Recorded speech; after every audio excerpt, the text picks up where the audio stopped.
Assalamualaikum warahmatullahi taala wabarakatuh dan selamat sejahtera. Hari ini kita akan mempelajari cara-cara mengira pendapatan negara melalui kaedah pendapatan.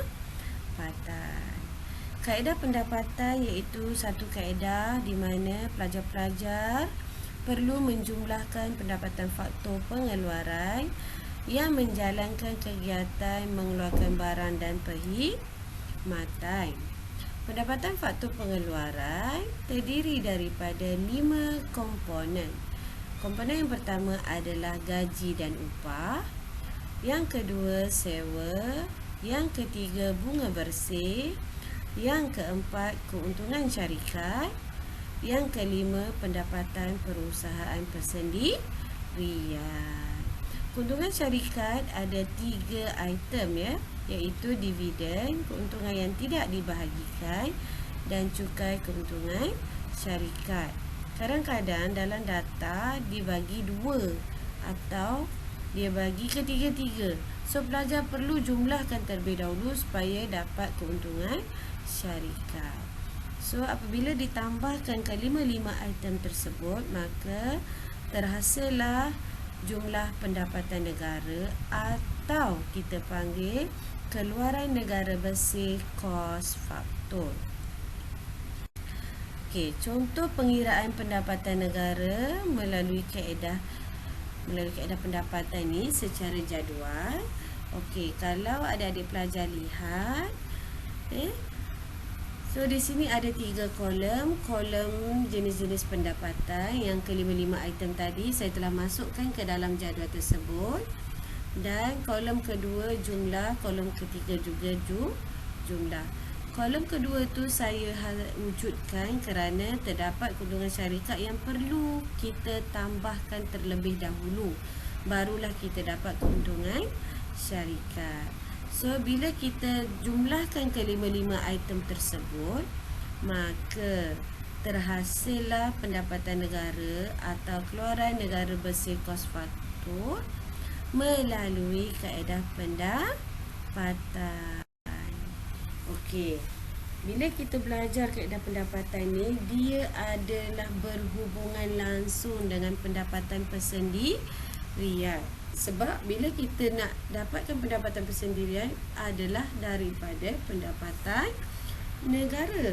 So pendapatan negara yang kita dapat tadi, bila kita nak cari pendapatan persendirian, kita lihat dulu jumlah pendapatan yang diterima oleh semua individu dalam ekonomi, yang meliputi pendapatan yang diterima oleh individu kerana menawarkan faktor-faktor pengeluaran. Itu adalah yang pertama.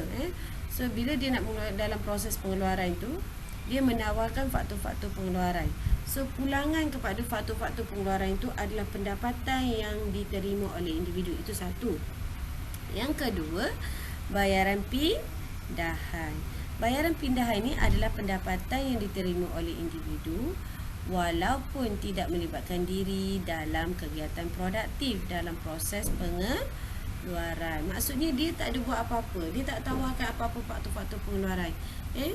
So dia dapat ataupun dia terima bayaran daripada individu. Contohnya suami kepada isteri, kerajaan kepada pelajar, macam tu. Itu adalah bayaran pindahan.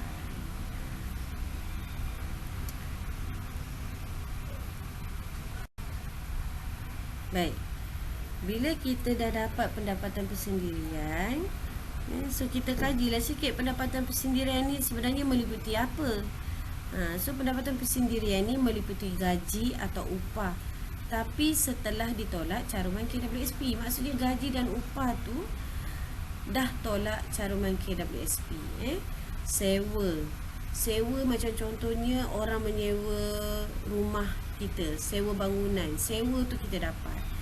Bunga ni adalah bunga atas modal, bunga atas pinjaman kerajaan, bunga atas pinjaman pengguna. Itu adalah bunga. Keuntungan syarikat yang dibahagikan, pendapatan perusahaan persendirian. Jadi kalau kita menjalankan perniagaan, itu pendapatan perusahaan persendirian tu kita terima sebagai pendapatan persendirian. Kemudian bayaran pindahan. Campur semua tu dapatlah bayaran dapatlah pendapatan persendirian. Okey. So sini saya clarify lagi, saya cuba explain lagi bahagian pendapatan negara yang tidak termasuk dalam pendapatan persendirian. Maksudnya dalam pendapatan persendirian tu tak ada lagi caruman KWSP, tak ada lagi cukai keuntungan syarikat dan tidak ada lagi keuntungan syarikat yang tidak dibahagikan. Itu adalah bahagian pendapatan negara yang tidak termasuk dalam pendapatan persendirian.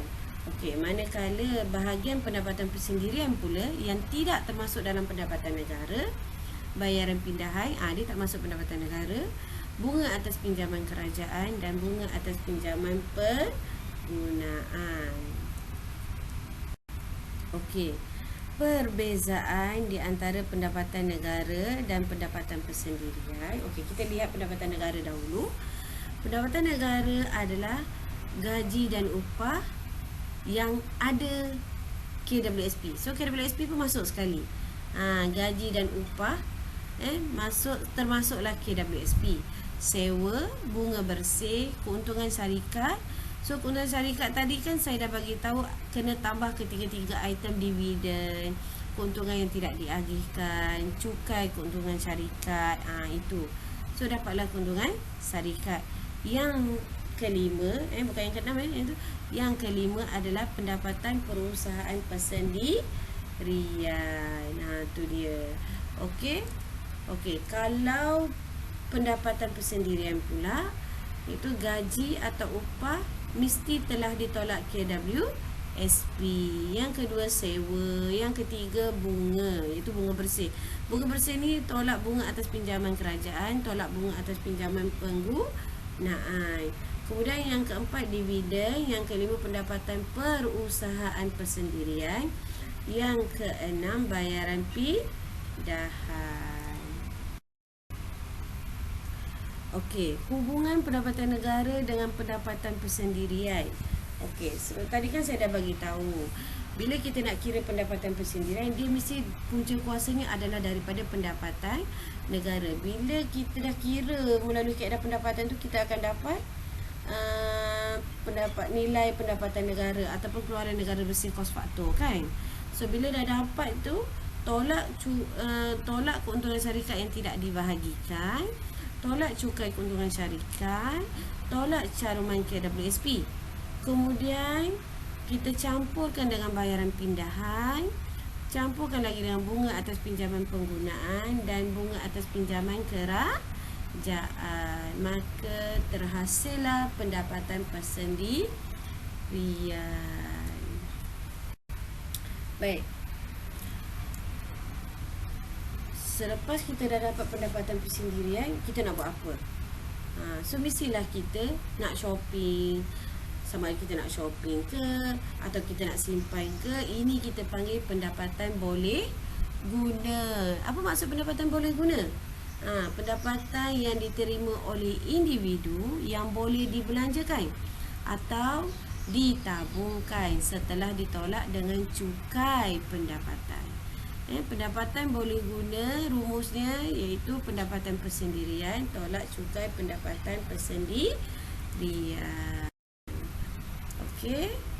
Kemudian pendapatan per kapita. So sebenarnya pendapatan per kapita ni penting sebab kita nak lihat taraf hidup sesebuah negara ni, kita mesti lihat pendapatan per kapita sesebuah penduduk itu. Kalau kita tengok pendapatan per kapita, apa maksud pendapatan per kapita? Pendapatan yang diterima oleh setiap penduduk secara purata dalam sesebuah negara dalam tempoh 1 tahun. Pendapatan per kapita tahun semasa, rumus dia iaitu pendapatan negara tahun semasa dibahagikan dengan jumlah penduduk tahun semasa. Okey, adik-adik pelajar. So, berakhirlah sudah pengiraan pendapatan negara melalui kaedah pendapatan. Saya harap adik-adik pelajar dapatlah mempraktiskan dan cuba membuat latih tubi dan ulang kaji berulang kali supaya pembelajaran kita pada hari ini dapat sedikit sebanyak membantu adik-adik pelajar memahami topik yang saya ajar pada hari ini. Sekian, terima kasih.